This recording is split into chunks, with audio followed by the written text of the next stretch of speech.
Hi, it's Kim from Expressions of the Universe with the full moon in Leo forecast and cards, tarot scopes, horoscopes for each astrological zodiac sign. So let's get started. I will be using a new to me deck, which is Moonology by Yasmin Bolin. But it's Moonology Manifestation. So her first deck was just Moonology.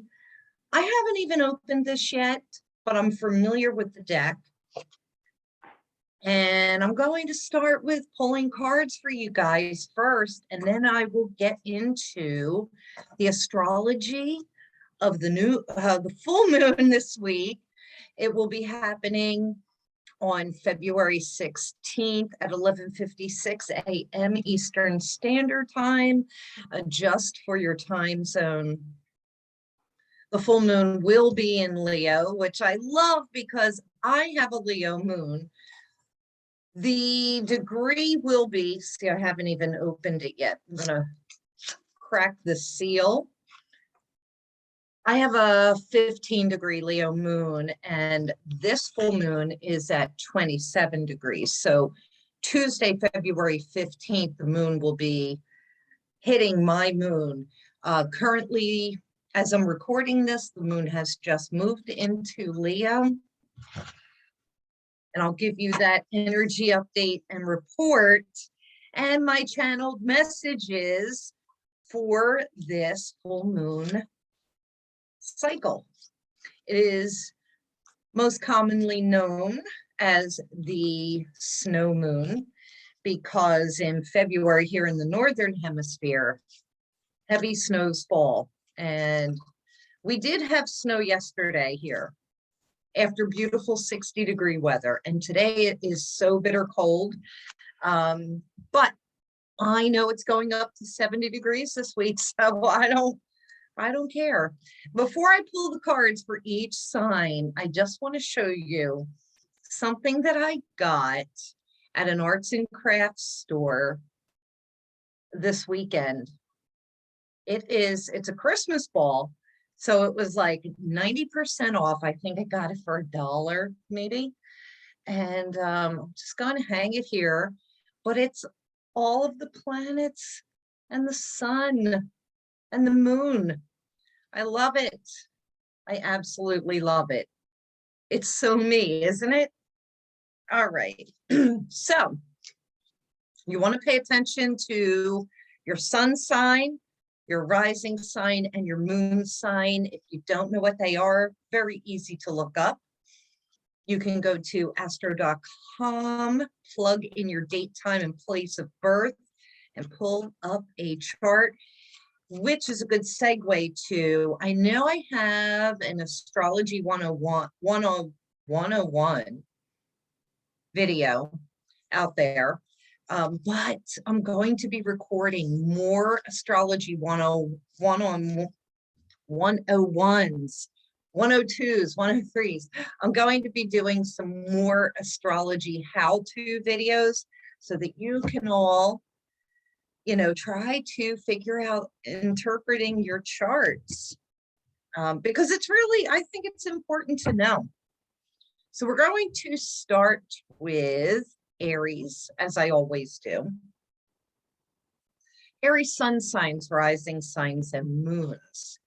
You have full moon in Sagittarius, and it's about seeing the bigger picture.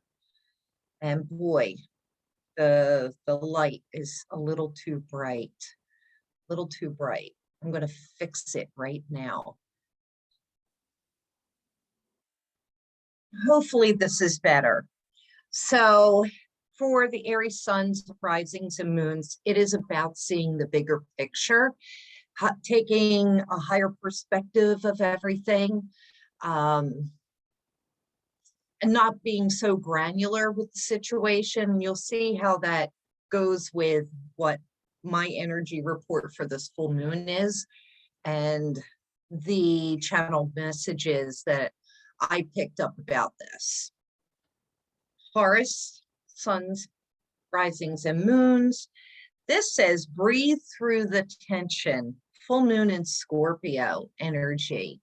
Breathe through the tension. So this would be your opposite for Taurus. And, you know, the North Node is in Taurus, South Node in Scorpio. So there is a lot of tension for Tauruses for probably the entire year, especially with Uranus right in your sign as well.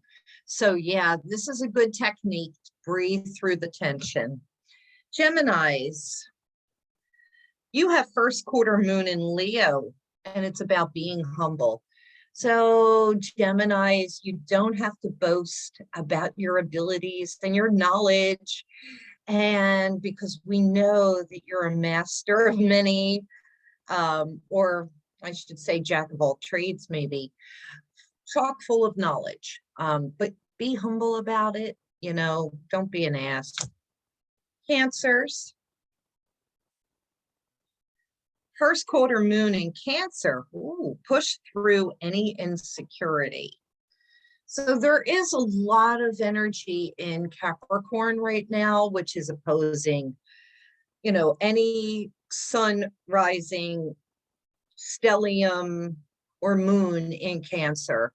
And that could be bringing up a lot of things within those people that have a lot of Cancer in their chart. So just push through any insecurity at this time.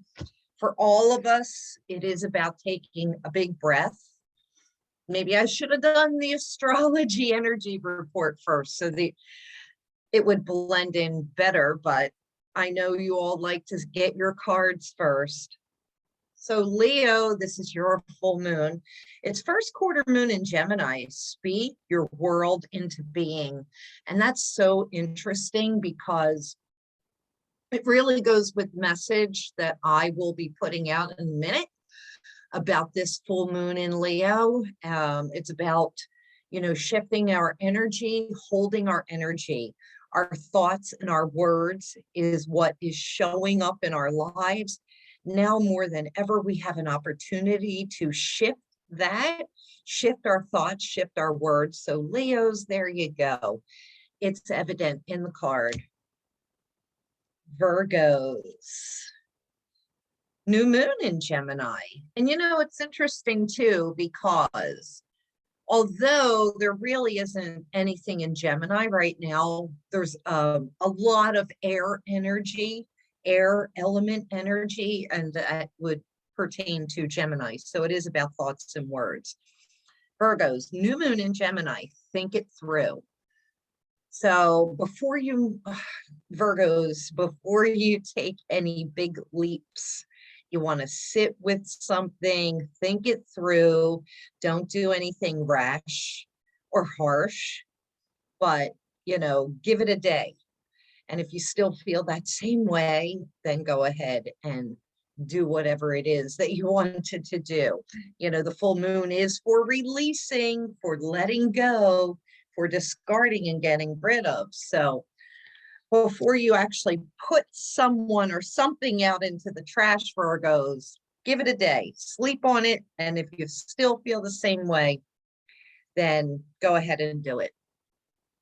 Libra, new moon in Taurus, know your worth. I love that. So Libras, I know a few that have been feeling a little insecure, maybe a little under the weather. And this is just to remind you and yourself, know your worth. And if you feel as though you're not being treated well, being treated fairly, then walk away.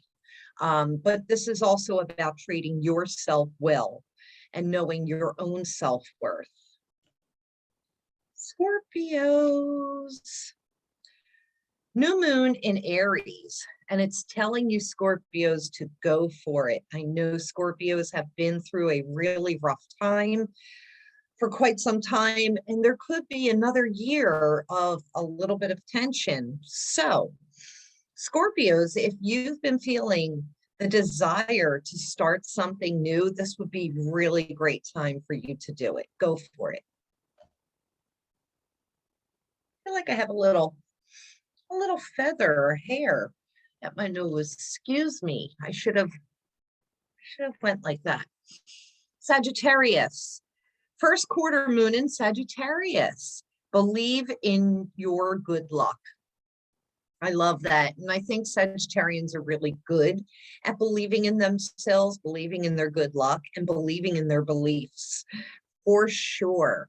So believe in your good luck at this time. The full moon in Leo is trining your sun, your rising, your moon, or your stellium. So it's giving you a little bit of an added boost, Sag. Capricorns, first quarter moon in Scorpio. Release your blocks. So I know Capricorns have really been going through the ringer. They are in the pressure cooker. So many planets in Capricorn right now is really putting the heat on the Capricorn suns, risings, and moons. And, you know, those who have planets in Capricorn or wherever Capricorn shows up in your chart.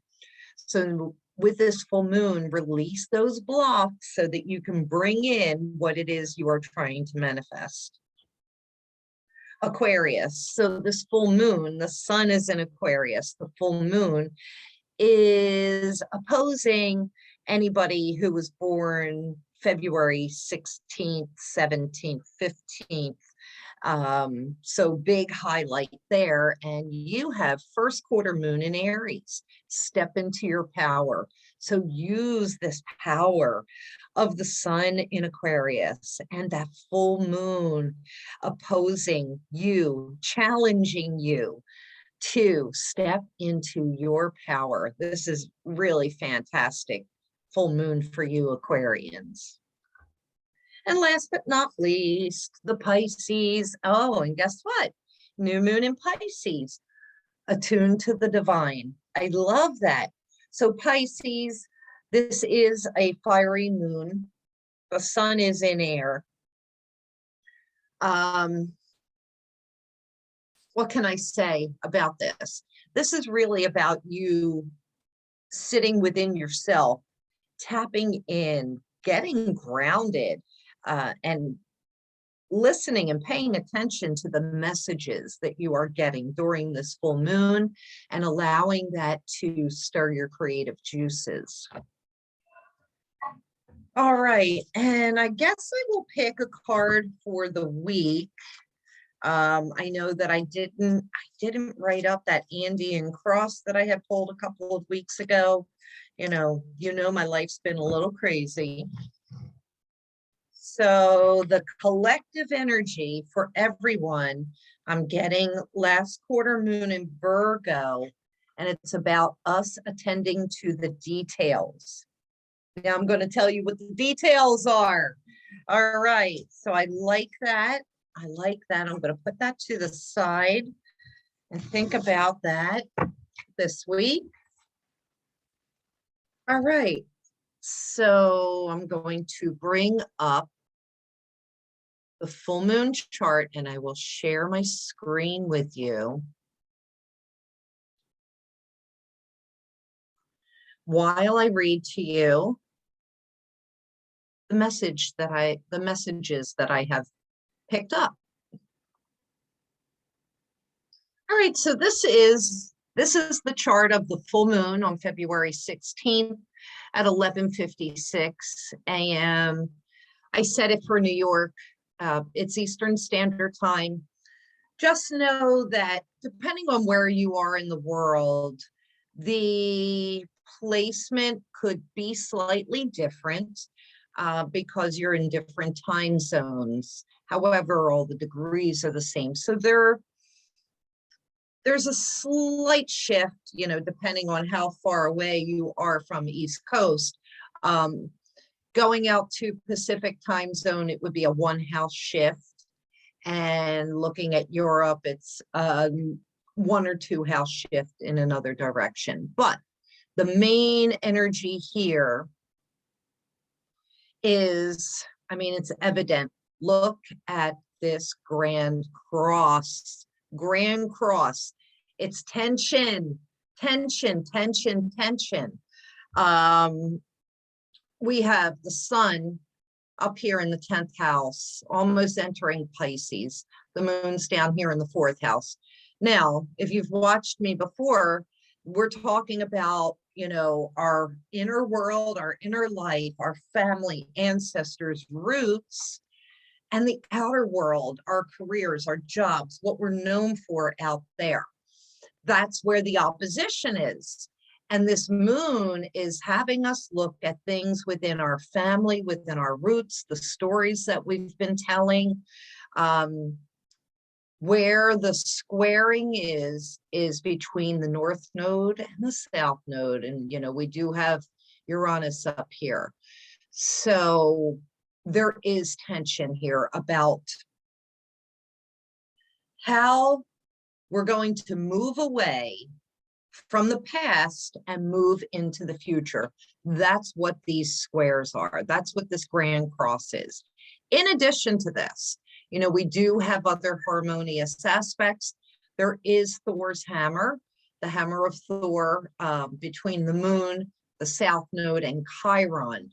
So to me, that immediately says, we're talking about past life wounds, past wounds that have got to be let go of.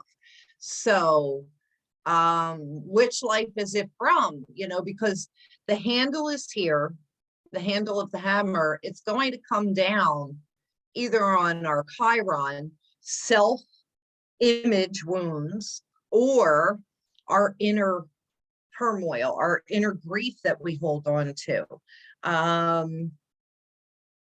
It's going to be an extremely intense full moon. So with this configuration, I just want to point out too, Mercury will be just moving into Aquarius, but you can see all of this energy in Capricorn, and we are moving into a more Aquarian and Piscean energy. So it's innovative, it's humanitarian, it is peace loving, it is intuitive, but there's a possibility that, you know, we're very unclear on a lot of things. So let's stop sharing and I'll just read to you what I wrote. So we're figuring out how to move away from the past and into the future. I've been thinking over the past couple of days when I was channeling this information over and over and over again. I hear people constantly always rehashing past stories and their past woes. And that's got to stop. It has to stop. And if you're in my life, I'll be stopping you because energy right now is so important. So this full moon in Leo, Leo rules the heart center. So what I was picking up is that everything is heart-based. Full moons are big opportunities between our conscious awareness and our unconscious impulses. We're moving forward, but through a lot of conflict and tension. You know, you saw those squares. The planetary energies are different for everyone, and there's no judgment here, but everything is dependent upon our current level of consciousness. And it comes down to the vibration and frequency that we have coming from our heart will amount to the abundance and the blessings that we have. I mean, I've been saying that for 20 years or more, that it's all heart-centric. And so when we speak or think or focus on negative, you know, lower vibration crap, gossip, talking about other people. And I've got to not do that too, especially when somebody ticks me off, you know, to vent. I'm not going to vent anymore, and I will not entertain that venting. Got to keep our vibration high. Lee Harris brought up a really great point that people in the UK are so accustomed about talking about the weather as far as like negatively. I can't freaking say that. They talk about how wet it is, how cold it is. And then in the summer, because they don't have air condition, they talk about how hot it is. Well, you know what? I know that we do that here, at least in the mid-Atlantic region, because we have similar weather. And so, people just love to bitch about stuff, complain. You go on Facebook, it's mostly people complaining about something. Like, we've got to stop it, shift the energy, and check ourselves. So it's okay, like, if you start, blah, blah, blah, blah, blah, or whatever. But if you can stop and check yourself and like catch yourself in the middle of like that lower heaviness, and then just be like, either shut it off or change the subject, then you're doing good. So let's try that. So yeah, it comes down to our abundance being linked to the frequency of our heart. And that is why we must become more heart-centered, get out of our heads and into our hearts. Stop thinking, overthinking, rehashing same bullshit over and over again. Get out of your head and into your heart, which really means like having to get super grounded and into your body so that you can feel your emotions. So this 27 degree, it's about feeling your emotions and connecting with the divine, because when we can do that, shut off all the external crap, get out into nature every single day, you're going to find that your vibration will shift and change. Also, I had this funny epiphany today. I was cleaning my windows and the mirrors in my house, and I was like, yes, yes, yes. So if you feel like you're in a fog, if you feel like you're unclear and you don't know where you're going or which direction to go, like literally it is a feng shui trick. Clean your windows, clean the mirrors in your house. It will actually bring in energetically more clarity for you. And then of course you could use clear crystal quartz, which will help with clarity as well. But yes, it is a feng shui trick when you are lacking clarity to clean your windows and your mirrors and your glasses and, any kind of like reflective surface like that. It will bring more clarity into your life. And then just to wrap this up, we have a great chance to change our personal world and the world at large by our heart energy and our vibration. And we have to be kind and patient with those who are finding it hard to change. So I just want to say, if you find that you are in that lower vibration, that you can't get out of your head, everyone that is in a good place, be kind and patient, because we are going to be going through huge shifts. People are waking up more and more. And even if you think you're awake, like, say me, we're going to be having even bigger epiphanies and bigger clarity and bigger shifts. So it's looking really good. This will be a little bit of a tense and difficult week. So just really stay super grounded. I will be in nature. Well, I'm there every day anyway, so it's like, but I'm going to spend a little extra time. The energy is very fixed and stubborn. People are not wanting to change. They're not wanting to see where they need to change.